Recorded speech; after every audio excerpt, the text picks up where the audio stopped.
Russia உக்ரைனோட தலைநகரத்தின் மீது பெரிய ஒரு தாக்குதலை நடத்தினதுக்கு அப்புறமா அதுக்கு பதில் கொடுக்குற மாதிரி ஒரு ரிவெஞ்ச் ஸ்ட்ரைக்குன்றத உக்ரைன் பண்ணியிருக்காங்க. ஒரே நாளில் ரஷ்யாவுக்கு சொந்தமான 8 கார்கோ கப்பல்கள், இந்த ஷேடோ ஃப்ளீட்னு அழைக்கக்கூடிய சாங்ஷன் பண்ணப்பட்ட ரஷ்யாவோட க்ரூட் ஆயிலை கொண்டு போகக்கூடிய 8 டேங்கர் கப்பல்களின் மீது தாக்குதல் நடத்தப்பட்டது மட்டும் இல்லாமல் இந்த கர்ச் பிரிட்ஜ்ன்றது, இந்த கிரீமியா பிரிட்ஜை கண்டிப்பாக இதே மாதிரி ஸ்ட்ரைக்ஸ் ஆனது உக்ரைனின் மீது நடந்துட்டு இருந்துச்சுன்னா நாங்கள் தாக்குவோம். அது மட்டும் இல்லாமல் செயின்ட் பீட்டர்ஸ்பர்க், மாஸ்கோ, இந்த 2 நகரமும் வந்து ரஷ்யாவுக்கு முக்கியமானது. ஏன்னா ரஷ்யாவோட ரொம்ப பெரிய பணக்காரங்க இந்த ஒலிகாக்ஸ்னு சொல்லக்கூடியவங்களாம் அங்கே தான் வசிக்கிறாங்க. ஸோ அவங்களுக்கு எதிரான தாக்குதல் நடத்துறது மூலயமா இந்த உக்ரைனியர்களுக்கு எதிரான யுத்தத்தை எங்களால் நிறுத்த முடியும்னு ஜெலன்ஸ்கி அவர்கள் ரொம்ப பெரிய ஒரு ஸ்டேட்மெண்ட்டை சொல்லியிருக்காரு. ஸோ இதை பற்றின தகவல் மற்றும் நாட்டோ கூட்டமைப்போட அந்த மீட்டிங் இன்னைக்கு தொடங்கி நடந்துட்டு இருக்கு. அதை பற்றின சில செய்திகளையும் இந்த ஒரு பதிவில் பார்த்துடலாம். வாங்க வீடியோக்குள்ள போயிடலாம். நான் உங்கள் ஆக்கே தம்புக்ஷன், டிபி ட்ரெண்டிங்ஸ்.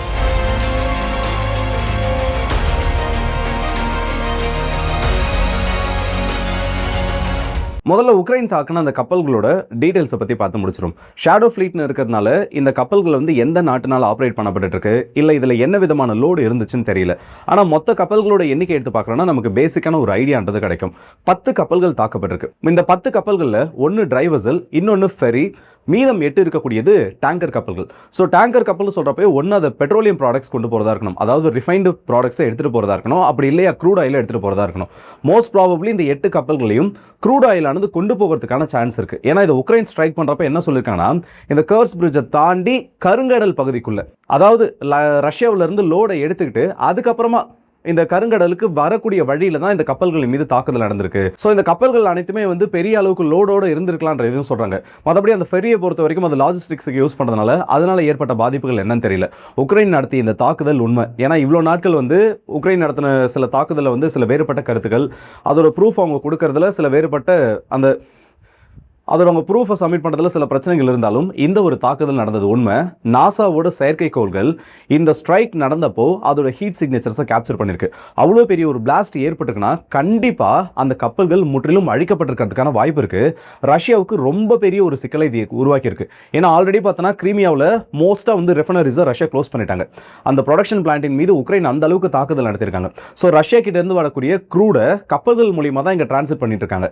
அப்படி இருக்கப்போ 8 கப்பலை ஒரே நாளில் இழக்கிறாங்கன்றது ரஷ்யாவுக்கு ரொம்ப பெரிய ஒரு லாஸாக இருக்குது. ஸோ உக்ரைன் அவங்களோட ஸ்ட்ராட்டஜி ரொம்ப தெளிவாக மாற்றிட்டாங்க.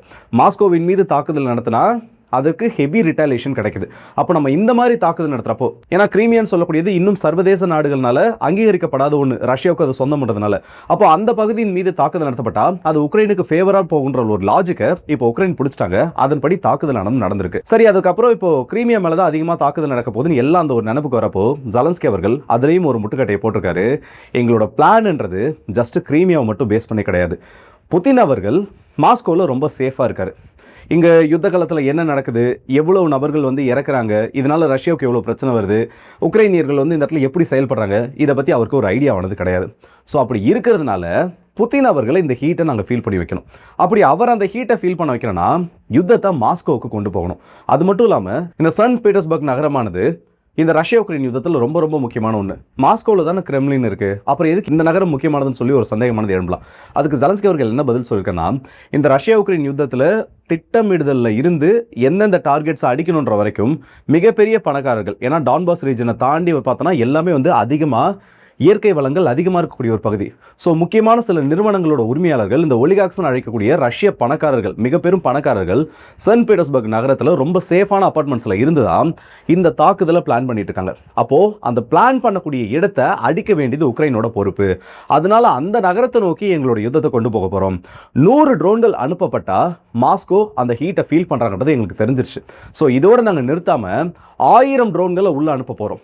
ஒவ்வொரு நாளும் 1000 ட்ரோன்களை உள்ள அனுப்புறப்போ புதின் அவர்கள் அந்த யுத்தத்தோட வீரியத்தை உணர ஆரம்பிப்பார்னு சொல்லி இன்னைக்கு அவரோட ஸ்டேட்மெண்ட்ல பேசியிருக்காரு. அண்ட் அது மட்டும் இல்லாமல் நாட்டோ கூட்டமைப்பில் அவரோட ஸ்பீச்சை பார்க்குறோன்னா சராசரியாக ஒரு மாதத்துக்கு 28,000 30,000 ரஷ்ய வீரர்கள் வரைக்கும் ஒரு மாசத்துல நாங்கள் கொண்டு இருக்கோம்னு சொல்றாரு. அண்ட் அது மட்டும் இல்லாமல் இதில் பெரும்பான்மையான தாக்குதல்கள் ட்ரோன் மூலயமா தான் நடந்திருக்கு. இதோட ஒவ்வொரு சிங்கிள் ஃபுட்டேஜும் எங்ககிட்ட இருக்குன்னு சொல்லியிருக்காரு. இவர் சொல்ற கணக்கின்படி பார்த்தோன்னா ஒரு நாளைக்கு 1000 வீரர்கள், ஒரு நாளைக்கு 1000 வீரர்கள்னு கணக்கெடுத்தால் தான் ஒரு மாசத்துல இந்த அளவுக்கு வரும். உக்ரைன் சொல்றதை நம்மளால கம்ப்ளீட்டாக வந்து இந்த இடத்துல ஏற்றுக்கவே முடியாது. கேஷுவாலிட்டிஸ் கவுண்டை பொறுத்த வரைக்கும் 2 சைடும் பிரச்சனை வருது. இதை ரஷ்யா சொல்றது கணக்கை நீங்கள் எடுத்தாலும் சரி, இல்லை உக்ரைன் சொல்ற கணக்கு எடுத்தாலும் சரி. ஆனால் உக்ரைன் சார்பில் சொல்றப்போ அந்த கவுண்ட்ன்றதை இன்னும் எக்ஸகரேட் பண்ணி சொல்றாங்க. சிம்பிளான ஒரே ஒரு டேட்டாவை சொல்றேன். 2025 ஜூலை மாசத்திலிருந்து டிசம்பர் மாசம் வரைக்கும் அந்த செகண்ட் ஹாஃப்னு சொல்லுவோம்ல, அந்த இடைப்பட்ட அந்த 6 மாத காலத்தில் மட்டும் 2800 இறந்து போன உக்ரைனோட வீரர்களை அந்த உடல்ன்றதை ரஷ்யா ஒப்படைச்சிருக்காங்க அதிகாரப்பூர்வமான டேட்டாவின்படி. ஆனால் அந்த 6 மாசத்துல எவ்வளவு வீரர்களோட உடலை உக்ரைன் ஒப்படைச்சிருக்காங்க தெரியுமா? வெறும் 358. 2000 எங்க இருக்கு, 358 எங்க இருக்கு? இந்த பாடிஸை ஒப்படைக்கிறதுலேயே மிஸ்மேட்ச் வரப்போ உக்ரைன் சொல்ற அந்த அத்தனை டேட்டாவையும் நம்மளால கம்ப்ளீட்டாக எடுத்துக்கவும் முடியல. இதில் இன்னும் சிலர் வைக்கக்கூடிய விமர்சனம் என்னன்னா, ரஷ்யன் ஜோனுக்குள்ள, அதாவது யுத்தத்தை நடத்துறப்போ ரஷ்யாவோட பகுதிகளுக்குள்ள அதிகமாக இழப்பு ஏற்படுறதுனால அந்த பாடிகளை உக்ரைனால எடுக்க முடியலன்னு சொல்லி ஒரு வாதமானது வைக்கப்பட்டு இருக்கு. ஏன்னா அவங்க கிட்ட இருக்கக்கூடிய மேன் பவர் இதெல்லாம் அதுக்கு அதில் வந்து ரஷ்யாவுக்கு ஒரு ஆடட் அட்வான்டேஜாக மாறிட்டு இருக்கு. ரஷ்யா ஃபேஸ் பண்ணக்கூடிய ஒரே சிக்கல் இதில் என்னன்னா உக்ரைனோட ட்ரோன்கள் தான்.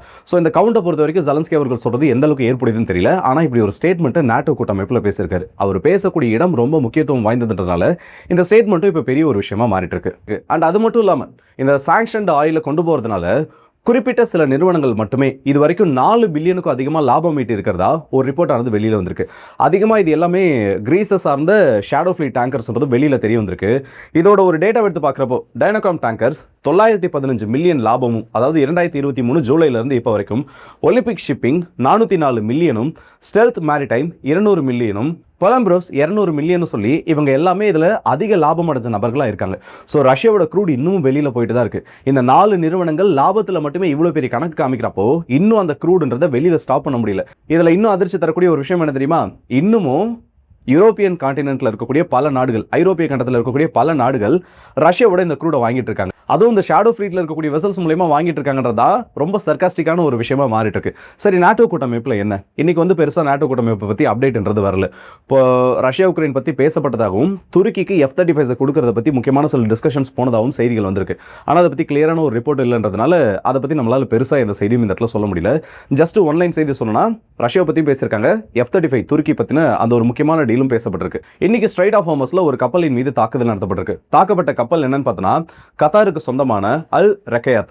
இது ஸ்ட்ரைட் ஆஃப் ஹோர்மஸ் பகுதியில் ஓமனோட கடற்கரை ஒட்டிய பகுதிகளில் டிரான்சிட் ஆகிறப்போ 2 ட்ரோன்கள், ஈரானால் ஏவப்பட்ட 2 ட்ரோன்கள் அந்த கப்பலை தாக்கியிருக்கு. அந்த கப்பலானது இப்போ ஓமனோட கடற்கரை பகுதிகளில் சீரமைப்புக்காக நிறுத்தப்பட்டிருக்கு. அதில் பெரிய அளவு டேமேஜ் ஏற்பட்டிருக்கிறதே சொல்றாங்க. டோ பண்ணி தான் கொண்டு வந்ததாகவும் அப்டேட் ஆனது வெளியில் வந்திருக்கு. இதற்கு மிகப்பெரிய கண்டனங்கள் கத்தாரோட வெளியுறவுத்துறை அமைச்சகம் மூலமா கொடுக்கப்பட்டிருக்கு. அண்ட் அது மட்டும் இல்லாமல் இன்னைக்கு ஒரே நாளில் 28 ஈரானால் ஏவப்பட்ட ட்ரோன்களை அமெரிக்கா இன்டர்செப்ட் பண்ணியிருக்காங்க. அமெரிக்காவோட விமானப்படை ஸ்ட்ரைட் ஆஃப் ஹோர்மஸ் பகுதியில் இந்த ட்ரோன்களை சுட்டு வீழ்த்திருக்கு. ஸோ ஈரான் ரொம்ப தெளிவாக இருக்காங்க, நான் ஃப்ரீயாக அலோவ் பண்ணாலும் நான் சொல்லக்கூடிய அந்த ஒரு ஜோனில் தான் நீங்கள் போகணும். அதையும் மீறி அமெரிக்காவோட சப்போர்ட்டில் இல்லை அமெரிக்கா கொடுத்துருக்கக்கூடிய அந்த ஓமனோட கடற்கரையை ஒட்டி இருக்கக்கூடிய பகுதிகள் மூலிமா நீங்கள் டிரான்சிட் ஆனீங்கன்னா என்னோட தாக்குதல் எப்போ வேணால் நடக்கலான்றதை ஈரான் இந்த இடத்துல தெளிவாக காமிச்சிருக்காங்க. அயத்துல்லா கொமேனி அவர்களோட ஃபியூனரல் முடிஞ்சதுக்கு அப்புறமா கண்டிப்பாக இந்த ஸ்ட்ரைட் ஆஃப் ஹோர்மஸ் பிரச்சனை மீண்டும் பெருசாக போகுது. ஏன்னா ஒவ்வொரு தடவையும் இந்த மாதிரி தாக்குதல் நடத்துகிறப்போ அதுக்கு அமெரிக்கா கண்டிப்பாக ரிட்டேலியேஷன் பண்ண ட்ரை பண்ணுவாங்க. ஓமன் அண்ட் ஈரான் இந்த 2 தரப்பும் சேர்ந்து கூடிய சீக்கிரத்தில் அந்த டோல் வாங்குறதுக்கான ஒரு சூழலும் இதே ஸ்ட்ரைட் ஆஃப் ஹோர்மஸ்ல உருவாகும். ஸோ இந்த வீடியோ பற்றி உங்களோட கருத்துக்களை மறக்காம கமெண்ட் செக்ஷனில் சொல்லுங்க. ஜெலன்ஸ்கி அவர்கள் 1000 ட்ரோன்களை சராசரியா ஒவ்வொரு நாளும் ரஷ்யா மேலே ஏவ போகிறதா ஒரு மிகப்பெரிய ஒரு சூழலையே எடுத்திருக்காருன்னு சொல்லலாம். இதை பற்றி உங்களோட கருத்துக்கள் என்னன்னு சொல்லுங்கள். அண்ட் கிரீமியாவில் ஏற்பட்டது ரஷ்யாவுக்கு ரொம்ப பெரிய ஒரு லாஸ். 8 கப்பல்களை இழக்கிறது ஒரு ஷார்ட்டஸ்ட் டைம் பீரியடில் பெரிய ஒரு டிஸ்ட்ரப்ஷன். கிரீமியாவுக்குள்ள ஃபியூல் ஷார்ட்டேஜ்ன்றதை இன்னும் அதிக அளவில் கொண்டு வரப்போகுது. அதை பற்றி உங்களோட கருத்துக்களையும் மறக்காம சொல்லுங்கள். ஸோ அடுத்த வீடியோ சந்திப்போம். அது இந்த மாதிரி உங்கள் எல்லாருக்கே